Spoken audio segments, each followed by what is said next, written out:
Hey guys, welcome. You know what? We took full advantage of our day off on Sunday, which I think we really needed. We had 4 games in 7 days. I thought our guys did a great job in handling those games. And then yesterday, came back to the practice floor, really focused on ourselves, our bodies, did a lot of shooting, a little bit of prep for Ohio State. We're going to get ready to practice here shortly and then catch the flight to Columbus. I thought we've, as I've been saying, we've been getting better. And I thought, those last 2 games uh, helped us see that we've getting better. Obviously, continuing to need to work on, defense and rebounding. But I think we showed ourselves what we can do if we continue to improve and continue to play the right way. Thanks, Coach. With that, we'll go to Justin Morgenstein, and then Mark Brennan, you're on deck. Hey Jim, how you doing today? Great, Justin. How are you, buddy? I'm doing all right. After going through the schedule that you guys did last week, with 4 games in 6 days, what does it just mean to go back to a normal routine, just both physically and preparation-wise? Yeah, that's a great question. You know what it was? It was a little different. I think it was a little different for our guys. We talked a lot about making sure we had the right mental approach to coming back Monday. Because we've been, just like game, walk through game, walk through game, walk through. So to get back in a groove, more so today, because of those 4 games in 7 days, we probably could have taken off Monday as well. Just had 2 days off to recover. But talking to the players and talking to Saz and Greg, our strength coach, we felt it was important to get back on the court after a full day off. But we really didn't have a full practice. It was more about, reviewing the game, getting on the floor, breaking down some of the things offensively and defensively, getting a lot of shots up, getting movement again. So today will be more of a traditional day before game practice, which you really haven't had in a while. So we'll see where we're at with that. Mark Brennan, let's come to you next, and then Adam Jardy, you're on deck. Thank you for your time today, Jim. Anytime, Mark. Hey, what can you tell us about Miles and his status? And can you address his impact on a game more than just offensively? Because he seems to be one of your more versatile defenders. And what do you lose when he's not there? Thank you. Yeah, first thing with Miles, like I've been saying, it's really, we judge it day by day as he gets through treatment.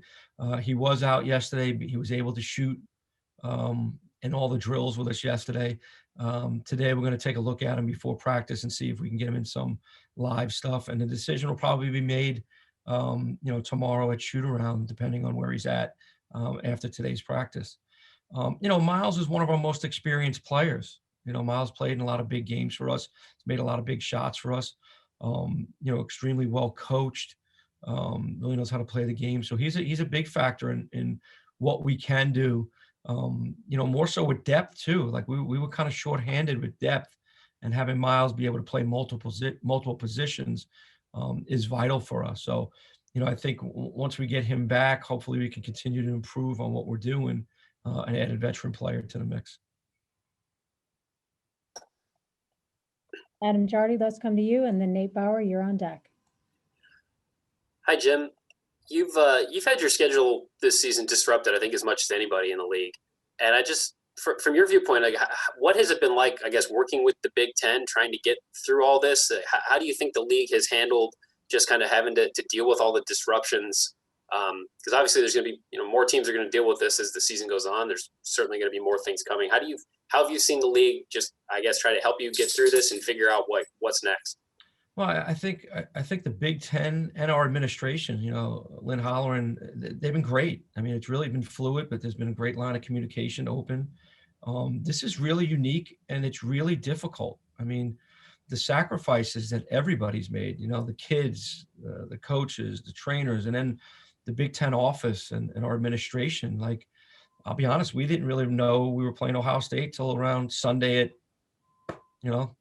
mid-afternoon, 12:30 maybe by the time we figured it out, right? So I normally wake up Sunday and start working on the next opponent, and I couldn't do it. But you got to be fluid, you got to be flexible. But I thought the Big Ten has done a great job with it. Our administration has done a great job of it, and our players. I sent out a text message. Went out to dinner with my wife and my son after the game, and then saw all the news. So I kind of texted the players like, sit tight. opponent's probably going to change, and really didn't get them the opponent. But that's the way the area is, right? That's why we have to do. And fortunately, we're a really connected group. Our team is really connected. And I mean that, by the way we play, but also there's always constant communication amongst our players and our staff, and we're all on top of it. And we're just, being able to flip the switch very quickly. You just have to be able to do it. Thanks, Coach. Nate, let's come to you, and then Corey Geiger, you're on deck.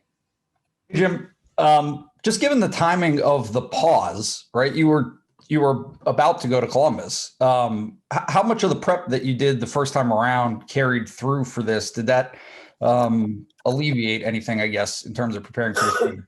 I'm a creature of habit. So even though I did have the scouting report done in my mind, it's still 2 weeks later, 2.5 weeks later. They've gotten better. So I kind of basically go back and start from scratch. I mean, it's, 2-3 weeks can really change a team on what they're doing or how they're playing. I mean, it's doing it for us. So I kind of just scrapped what I had done before and then refocus. My staff, these guys, they're awesome, man. They do such a great job.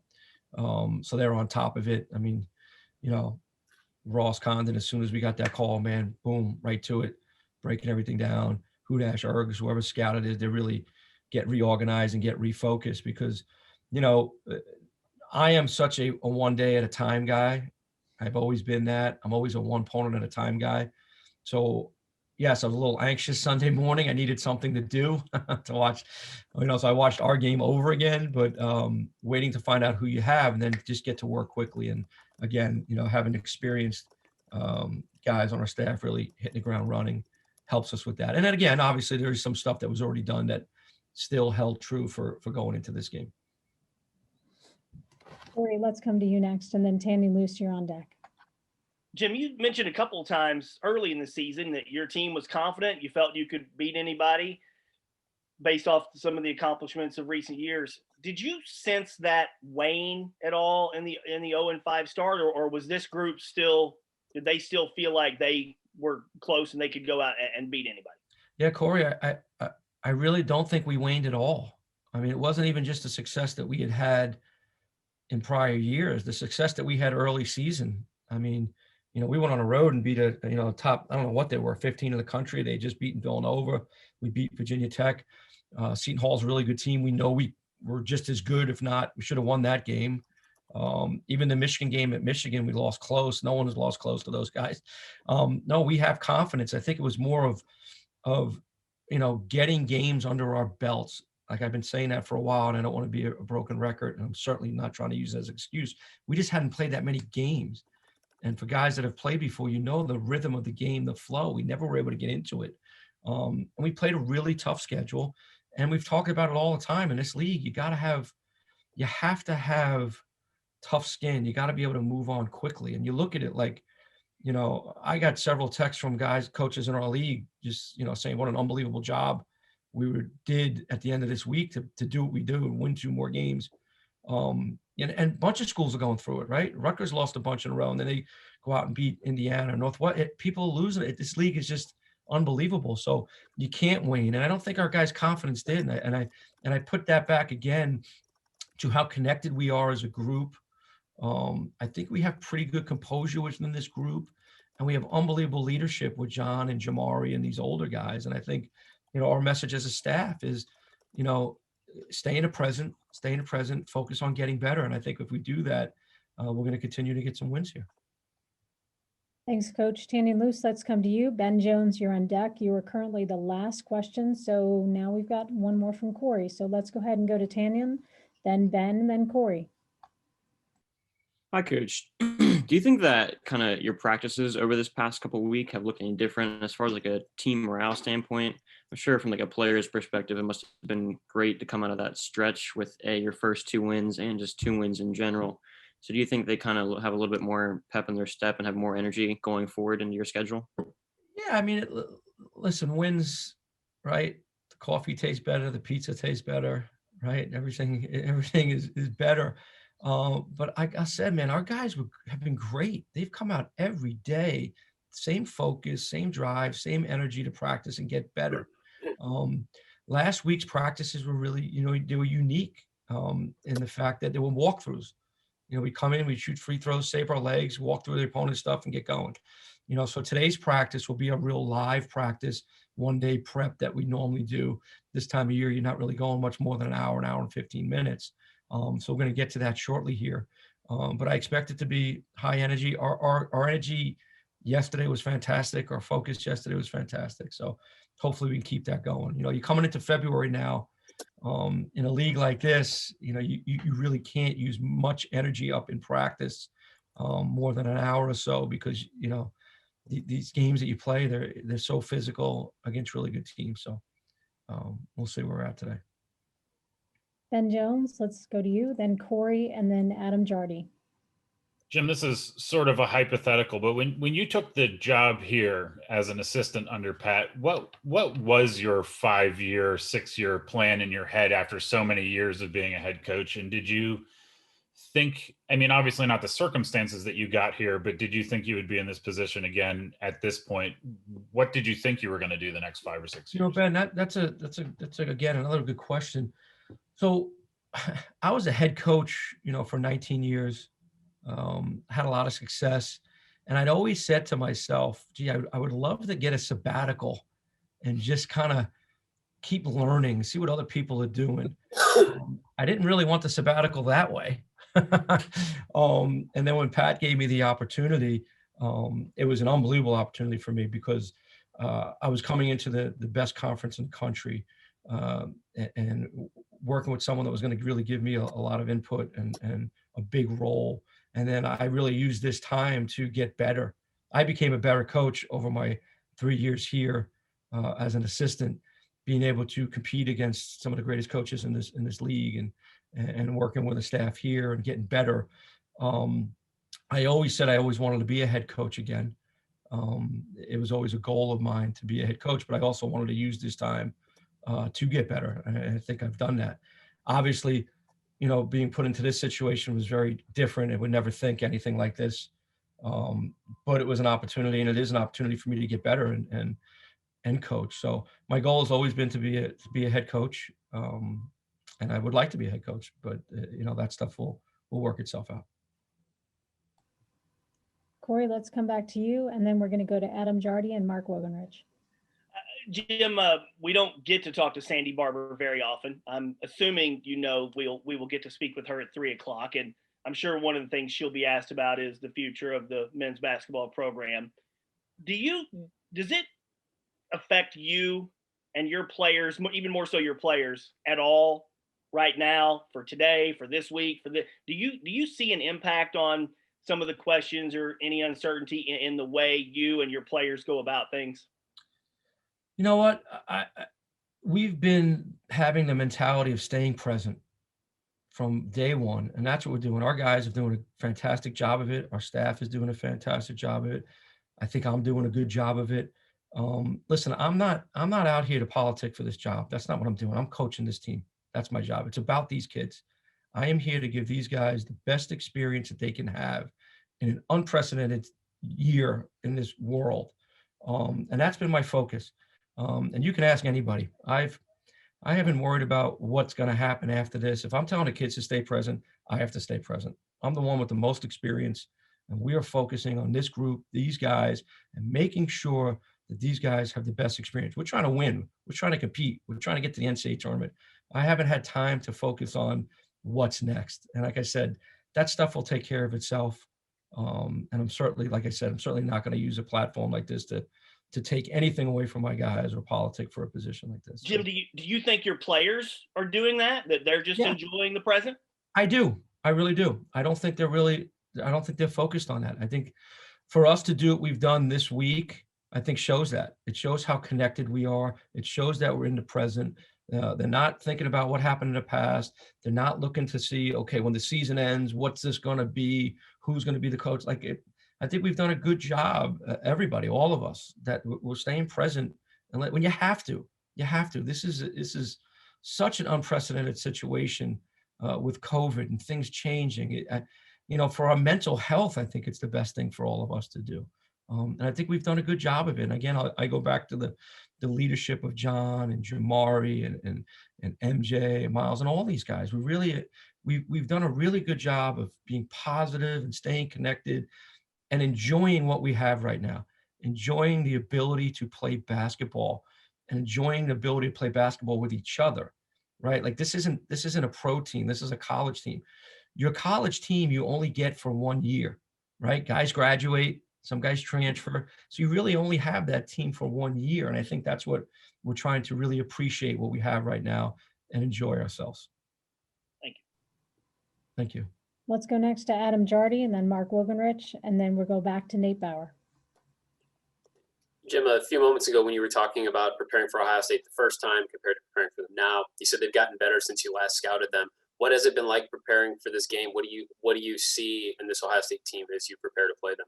Yeah, they're really, Chris Holtman does a fantastic job. They're really, really good team. In the past couple of years, they've started out well and kind of maybe faded a little bit. They're doing just the opposite now. You can just see them getting better and better. Really unselfish team, an exceptional passing team. Their pieces really fit well together. They can score the ball, inside. They can shoot mid-range. They shoot threes. Really good defensively. They've always been good defensively, really tight. You got to move them. You got to be disciplined to play against them. There's a reason they're ranked, I don't know what they are, top 15, top 10 in the country. Got really good players, really well coached. It's going to be a challenge. It's going to be a really good challenge. But that's what this league is every night. You got to play a team like this. They're coming off a fantastic win at Wisconsin. Nobody wins at Wisconsin. And to see them play like that, EJ Liddell is one of the most improved players in this conference. Kyle Young is just he's there. John Harrar, man, just his toughness. And I think Dwayne Washington is having a fantastic year. So they got a lot of weapons. We're going to have to be really disciplined, and we're going to have to play really well. Thanks, Coach. Let's go to Mark Wogenrich, and then we'll wrap it up with a final question from Nate Bauer. Hi, Jim. Thanks. Earlier you had said the things you're trying to do are win to compete and to get to the NCAA tournament. Do you think this is a tournament team now, or can develop into one over the next 6 weeks? Yeah, I think we can develop into one. I think we're pretty close right now. I mean, we've had the hardest schedule in the country. We've had some good wins. We got a lot of opportunity ahead of us. We have to continue to play better. I think we have to continue to get better. And that's really the focus. Like, we really don't talk about it much as a team, about getting to the NCAA tournament, because if you focus on getting better every single day and do what you have to do to get better, then you're going to have an opportunity to be in that tournament. And that's what we're trying to do here. Let's go to the final question from Nate Bauer. You just mentioned nobody wins at Wisconsin. What have you noticed about the home road?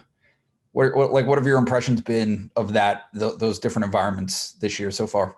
Yeah, it's definitely been different, Nate. It's kind of been a little strange, especially because the Big Ten, right? We lead the country in attendance every single year. So when you go in there and there's no crowd, it's definitely a little bit different. But ultimately, it still comes down to whoever plays well is going to win the game. And I think that's really played out. I mean, we've got so many good teams. It's still an issue. I mean, sleeping in your own bed, keeping to your own routine, I think really helps. It helps these younger guys. It helps college age guys. And that's how I think you see, maybe the home team is winning, continually still winning, even though the crowds aren't here. But our league, it's just so good, man. It's the best I've ever seen. The best I've ever seen. So it really comes down to the team that can minimize the mistakes, and the team that can execute the best. And for us, it's the team that, whoever doesn't foul, we give ourselves a chance to win games. So I think it's playing out for everybody. You really got to just focus on who you are and play to the highest level you can. If I could follow real quick, is there any less pressure you go into Colon? It's 17,000 people on top of you, like the players themselves. Have you noticed any difference? You definitely notice the difference at Purdue, because when you're at Purdue, everybody's right on top of you, and you notice that they just weren't right on top of you. But ultimately when the ball gets thrown up as a coach, I don't hear anything. I don't hear the sneakers squeak. I don't hear the fan yelling at me. You just don't. You're so focused. So, but maybe for the kids, it's a little bit different. Again, we've played on the road quite a bit too, right? Indiana, Purdue, Illinois, at Michigan.